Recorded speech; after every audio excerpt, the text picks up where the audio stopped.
ओम. श्रोते हो, नमस्कार. 14 ऑगस्ट 2024, क्लिप क्रमांक 104. काल आपण भैयाजी कायंदे यांच्याबद्दल ऐकत होतो. पॉंडेचेरीला योगी अरविंदांकडे जाण्यासाठी त्यांनी 3 वेळा प्रयत्न केला, पण यश मिळाले नाही. इथपर्यंत काल आपण ऐकले. आज त्यापुढचा भाग ऐकूया. प्रकरण 14. वाचन संध्या जोशी, मुंबई. पहिल्या वेळी ते प्रवासाच्या दिवशीच आजारी पडल्यामुळे त्यांना तेथे जाणे रद्द करावे लागले.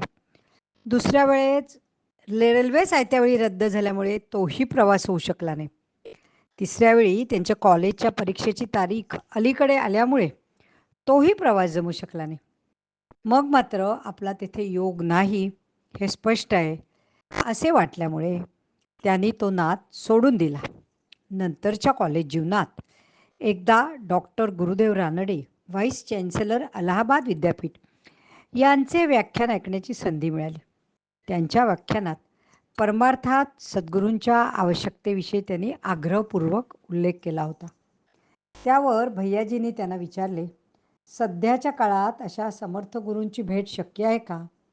त्यावर गुरुदेव म्हणाले, गंगा नदीच्या किनाऱ्यावर उभे राहून मी स्नान कुठे करू असे विचारल्यासारखे आहे हे. याच गावात चित्रकूटचे माधवनाथ महाराज आले आहेत. त्यांना जरूर भेटावे म्हणजे तुमचे काम होईल. ते शब्द मनावर घेऊन त्यांनी महाराज उतरलेले ठिकाण शोधून काढले. पुन्हा त्यांची बंडखोर वृत्ती आड आली. त्यांना सरळ जाऊन भेटण्याऐवजी त्या बंगल्याजवळील मोठ्या वृक्षाखाली भैयाजी थांबले. सद्गुरू अंतर्ज्ञानी असल्यामुळे मला नक्की बोलावतील असा त्यांचा विश्वास होता. झाडाखाली असे 2 दिवस गेले आणि त्यांचे भाग्य उजळले. बंगल्यातून भैयाजींना आत येण्यासाठी आमंत्रण आले. हॉलमध्ये माधवनाथ महाराज मोठ्या आसनावर स्थानापन्न झाले होते. त्याच वेळी एका भक्ताने तत्वज्ञानविषयक एक प्रश्न महाराजांना विचारला. काहीही ओळख पाळख नसताना महाराजांनी भैयाजींना त्या प्रश्नाचे उत्तर देण्याची आज्ञा केली. भैयाजी आश्चर्यचकित झाले, पण आपले काम त्यांनी चोख बजावले. नंतर महाराजांच्या मुक्कामात भैयाजी तेथे रोज जाऊ लागले. तरीही महाराजांबरोबर सविस्तर बोलणे असं झालंच नाही. प्रश्नोत्तरांची जबाबदारी पार पडताना लोकांना मात्र असे वाटत होते की भैयाजी महाराजांचे लाडके शिष्य आहेत. त्यामुळे भैयाजींची घुसमट चालली होती. त्यांचे काही स्वतःचे वैयक्तिक प्रश्न होते. उदाहरणार्थ, या जीवनाचे नक्की ध्येय काय आहे? पुनर्जन्म आहे का? मोक्ष म्हणजे काय? मरणानंतरची आपली स्थिती कशी असते? प्रारब्ध आणि प्रयत्न यांच्या झगड्यामध्ये पुरुषार्थाला वाव आहे का? पण महाराजांभोवतीची गर्दी नेहमीच असल्यामुळे ते सारे बोलण्याची संधी कधी मिळालीच नाही. पण एके दिवशी आश्चर्य घडले. पहाटे दृष्टांत झाला. महाराज समोर बसले होते. भैयाजींच्या प्रत्येक प्रश्नाची मुद्देसूद उत्तरे त्यांनी दिली. पूर्ण समाधान झाले की नाही हेही विचारले. काही शंका राहिली नाही हे भैयाजींनी कबूल केले. दुसऱ्या दिवशी महाराजांच्या बरोबर संभाषणात ही सर्व हकीकत भैयाजींनी सांगणे अपेक्षित होते, पण त्यांच्या स्वभावाप्रमाणे ते साशंकपणे गप्पच होते. त्यावेळी मात्र महाराज म्हणाले, भैया, तुझ्या सगळ्या प्रश्नांची पूर्ण उत्तरे दिलेली आहेत, तरी तू इथे कशासाठी आलायस? ही चपराक बसल्यावर भैयाजी चकित झाले आणि त्यांनी साष्टांग नमस्कार केला. तरीही अनुग्रह द्या अशी विनंती काही केली नाही. माधवनाथ महाराजांचे आपल्या शिष्यावर अतीव प्रेम होते. त्याच्यावर कृपा करायची असे ठरवून ते म्हणाले, अरे भैया, गुरु शिष्यांचे नाते जन्मोजन्मीचे असते. मी तुला त्याची आठवण म्हणून माझा लाकडी खडावा देणार आहे. सोपी उपासना सांगणार आहे. ती नियमाने केलीस तर आयुष्याचे कल्याण होईल.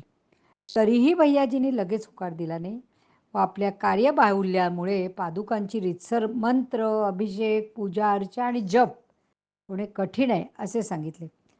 दयाळू आणि कनवाळू गुरुने सर्व पोटात घालून विचारले, बरं मग तू काय करू शकतोस ते सांग. भैयाजी म्हणाले, एक उदबत्ती मात्र मी नियमाने ओवाळीन. जमेल तेवढा मंत्रजप करीन आणि ध्यानाला बसत जाईन. यावर महाराज जास्त काही बोलले नाही. ते सरळ भैयाजींच्या समोर आले आणि त्यांच्या डोक्यावर आपल्या खडावा त्यांनी ठेवल्या आणि त्या क्षणी भैयाजी अचंबित झाले. आपण कुठे आहोत हे भैयाजींना कळेना. आता ह्याच्या पुढचा जो भाग आहे तो आजच्याच पुढच्या क्लिपमध्ये ऐकूया. दुसरा भाग आजच्याच क्लिपचा, क्लिप क्रमांक 104. भैयाजी अचंबित झाले. आपण कुठे आहोत हे भैयाजींना कळेना. सर्व परिसर आश्चर्यकारकरित्या बदलून माधवनाथांच्या ठिकाणी त्यांना रामदास स्वामी दिसू लागले. त्यांना धक्का बसला.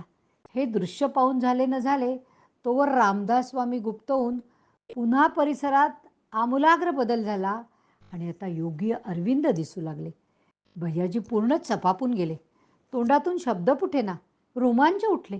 अष्टसात्विक भाव जागृत होऊन आनंद अश्रू वाहू लागले. असे हे दृश्य 2 वेळा संपूर्ण फिरले. स्तंभित झालेल्या भैयाजींना या सत्पुरुष संतांना नमस्कार करण्याचे भानही राहिले नाही. शेवटी ही रूपे गुप्त होऊन पूर्वीसारखे पूज्य माधवनाथ महाराज मंद स्मित करीत उभे आहेत हे दिसू लागले. या सर्व घडामोडीत सर्व घटना जणू काही दाखवून देत होत्या की गुरुतत्व एकच आहे. माधवनाथ महाराजांनी सांगितल्यासारखेच आहे की मीच तुझा गुरु आहे, मीच रामदास स्वामी, योगी अरविंद आणि आम्ही सर्व एकच आहोत. उगाच शंका कुशंका काढायला वावच कुठे. हे सर्व निसंदिग्धपणे पटल्यामुळे भैयाजी म्हणाले, मला क्षमा करा, मी तुम्हाला ओळखू शकलो नाही. अशा रीतीने गुरूंच्या पारमार्थिक उंचीची पूर्ण कल्पना आली आणि भैयाजींनी सद्गुरूंना संपूर्ण शरणागतीचा साष्टांग दंडवत घातला. माधवनाथ महाराजांनी त्यांना उठवले आणि म्हणाले, भैया, या सगळ्या ऋणानुबंधांच्या गोष्टी असतात. उगाच जिद्द करून आपली शक्ती वाया घालवू नये. शंका कुशंका दूर ठेवून माझ्यावर श्रद्धा ठेव, कल्याणच होईल. आमचे भाग्य असे की या भैयाजींबरोबर 1970 पासून अनेक वर्षांचा सहवास लाभला. आमच्या ठाण्याच्या दर आठवड्याच्या सत्संगामध्ये ते जातीने हजर असत. सत्संगात त्यांचे अनेक अनुभव त्यांनी सांगितले. माधवनाथ महाराजांनी 6 महिने त्यांच्याबरोबर राहण्यासाठी सांगितले होते. ते काही मला त्यावेळी जमले नाही. याच्याविषयी आजही मला फार खंत वाटते, असे भैयाजींचे प्रांजळ मत होते. ते असंही म्हणाले, सर्वस्वी कृपाळू असलेल्या परमपूज्य माधवनाथ महाराजांनी हेही सांगितले की देह सोडल्यानंतरही माझे तुझ्याकडे लक्ष राहील. त्यासाठी त्यांनी सांगितलेल्या ओळी खालीलप्रमाणे आहेत. मी अदृश्य शक्ती खेळवून तुमचे करीन पालन, मी अदृश्य शक्ती खेळवून तुमचे करीन पालन, हे माझे सत्यवचन विसरू नये कदापि, हे माझे सत्यवचन विसरू नये कदापि. सद्गुरूंचे संरक्षण कवच म्हणजे आणखी काय असायला हवे? हेच सत्य परमपूज्य स्वामींनीही अनेक वेळा सांगितले आहे. ईश्वर शक्तीशी एकरूप झालेल्या सद्गुरूंमध्ये आपले शिष्य सांभाळण्याची शक्ती सहजच असते. गुरुतत्वाच्या नियमाप्रमाणे त्यांचे कार्य चालूच असते. फक्त आपण मात्र प्रयत्नशील, सावध आणि दक्ष राहून सत्शिष्य आहोत हे त्यांच्या नजरेस आणून दिले तर सद्गुरूंच्या प्रेमाची बरसात होते. कारण साध आणि प्रतिसाद एका लयीत झाल्यामुळे त्यांना शिष्याकडे लक्ष द्यावेच लागते. त्यांच्याकडे दया, क्षमा, शांती असल्यामुळे आपल्या चुका पोटात घालून आपल्याला ते सतत सांभाळतात.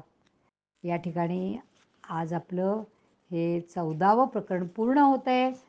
गुरुप्रतिपदा उत्सव, सद्गुरू लीलामृत हे प्रकरण इथे पूर्ण झाले. उद्या आपण एका नवीन प्रकरणाची सुरुवात करूया.